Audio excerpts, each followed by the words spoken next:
ہمارے ائمہ علیہم السلام نے خود حضرت زہرا سلام اللہ علیہا کی شخصیت پر بہت کچھ نقل کیا سورہ کافی میں، خود ان کے فضائل، ان کی عظمت، بالخصوص جو ہے مصحف فاطمہ کے حوالے سے کافی روایات ہیں، چونکہ پروردگار کی طرف سے جو خصوصی چیزیں بی بی کو عطا ہوئیں،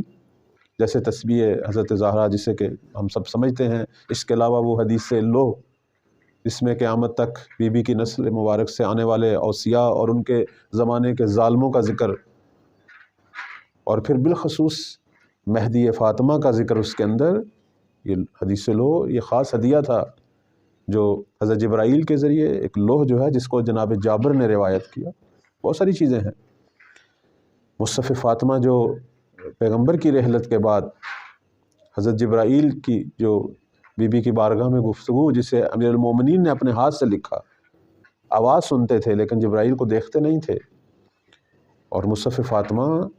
یہ وہ کتاب ہے جو ہمارے ائمہ کے منابع علم کے عنوان سے ان کے پاس ہے۔ ہمارے پاس جو کچھ ذکر ہے وہ تو اس سے کچھ نہ کچھ روایت، لیکن اصل مصحف فاطمہ بے عنوان مصحف فاطمہ بھی ہمارے پاس کوئی کتاب نہیں ہے، یہ وہی اسرار ائمہ میں سے ہے، اور ہر زمانے کا امام جو ہے وہ مصحف فاطمہ رکھتے ہیں اپنے پاس۔ جیسے کہتے ہیں کہ ایک دفعہ چھٹے مولا امام جعفر صادق صلوات اللہ علیہ سے اللہم صلی علی محمد،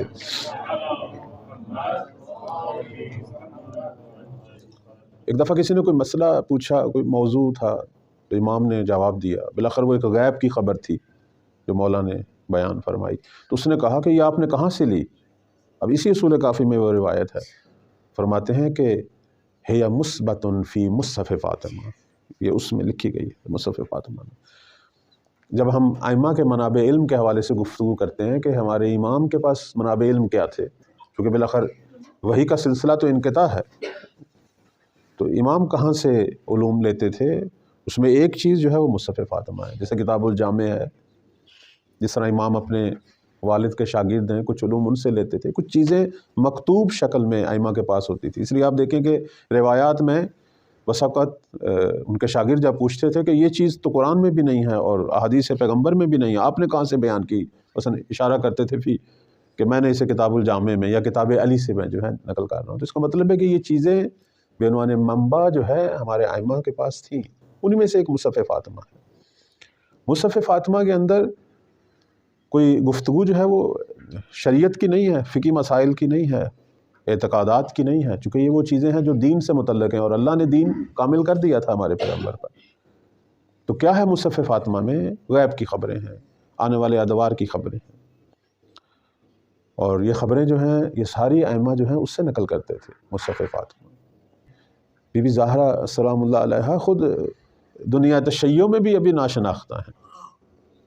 کہتے ہیں کہ اصلی حق جو ہے وہ بی بی کا وہ عصر ظہور میں ادا ہوگا، زمانہ ظہور کے لوگ جو ہیں وہ بی بی دو عالم کو جانیں گے صحیح معنوں میں، اور اس وقت جو ہے حتیٰ امام زمان کی حکومت کو ایک نام بھی دولت فاطمہ کا ملے گا، یعنی لوگ اس قدر جو ہے وہ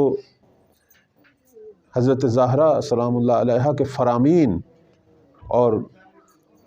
انہیں بے عنوان اسوہ اس گورنمنٹ میں پیش کیا جائے گا کہ لوگ یہ کہیں گے کہ ہم پر مہدی نہیں فاطمہ حکومت کر رہی ہے۔ یہ ہے ہماری اس وقت کہتے ہیں دو چیزیں جو ہیں وہ لوگ اس وقت لوگوں کو حقائق کا پتہ چلے گا، دو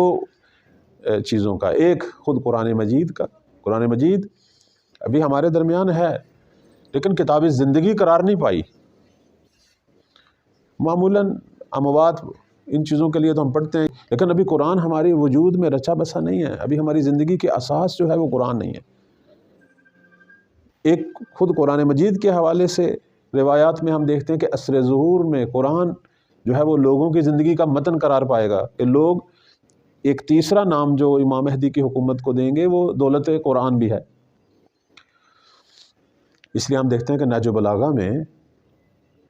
مولا کائنات نے جب عصر ظہور کی توصیف کی ہے اس میں قرآن کا ذکر کیا، فرمایا کہ ابھی تم لوگوں کی اپنی ذاتی آراء جو ہیں وہ قرآن کے آگے ہیں اور قرآن پیچھے ہے، لیکن جب قائم کا ظہور ہوگا قرآن تمہاری آراء کے آگے ہوگا اور تمہاری آراء اور تمہاری مرضیاں اس کے پیچھے ہوں گی۔ یہ ہے نہج البلاغہ میں۔ عصر ظہور کی جو امام نے ایک بشارت دی وہ یہ تھی۔ اور پھر یہ بھی ہم دیکھتے ہیں روایات کے اندر کہ فرماتے ہیں کہ میں دیکھ رہا ہوں اپنے شیعوں کو، یہ بھی مولا کائنات سے ہے، میں دیکھ رہا ہوں اپنے شیعوں کو کہ قائم کے زمانے میں اسی مسجد کوفہ میں خیمہ لگائے بیٹھے ہیں، اور جس طرح قرآن نازل ہوا تھا اس طرح لوگوں کو تعلیم دے رہے ہیں۔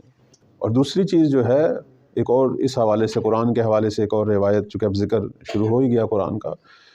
فرماتے ہیں معصوم کہ جب ہمارے قائم کا زمانہ ہوگا، قرآن اس طرح لوگوں کی زندگیوں میں داخل ہوگا، اس طرح لوگ قرآن سے مانوس ہوں گے اور قرآن سے فیض لیں گے کہ گھروں کی خانہ دار خواتین، خانہ دار عورتیں جب انہیں کوئی مسئلہ پیش آئے گا تو وہ خود قرآن کو کھولیں گی اور اپنے اس مسئلہ میں اور اس مشکل میں قرآن سے جو ہے وہ فیض لیں گی، خود براہ راست خاتون فیض لے گی اور اپنے لیے فتویٰ صادر کرے گی۔ یعنی یہ روایت ہے، یعنی اس کا مطلب کیا ہے کہ عام خواتین، خانہ دار خواتین جو ہیں وہ امام زمان کی اس حکومت کے، اس دولت کریمہ کی برکت سے اس مقام پر پہنچیں گی کہ ایک عام خانہ دار خاتون کے علم کا یہ معیار ہوگا کہ جو آج ایک فقیہ کا علم ہے وہ ایک عام خاتون کا علم ہوگا، وہ اپنے لیے خود فتویٰ صادر کرے گی۔ قرآن کس طرح اس زمانے کے لوگوں کی زندگیوں کی اساس بنے گا، تو قرآن اس دور میں جو ہے وہ پہچانا جائے گا۔ اسی طرح خود حضرت زہرا بھی اس دور میں جو ہے وہ پہچانی جائیں گی، اس لیے تو کہا گیا کہ وہ دولت جو ہے وہ دولت فاطمہ ہے۔ خود ہمارے وقت کے امام نے بھی واضح طور پر فرمایا کہ فی ابنۃ رسول اللہ لی اسوۃ حسنہ، مہدی بھی اگر کسی شخصیت کو اپنا مقتدا سمجھتا ہے تو وہ فاطمہ ہے، ہم ان کی امت بھی فاطمی ہے۔ تو اس کا مطلب یہ ہے کہ مولا کے ظہور کی راہ جو ہے وہ حضرت فاطمہ کی شناخت اور معرفت سے شروع ہونی ہے،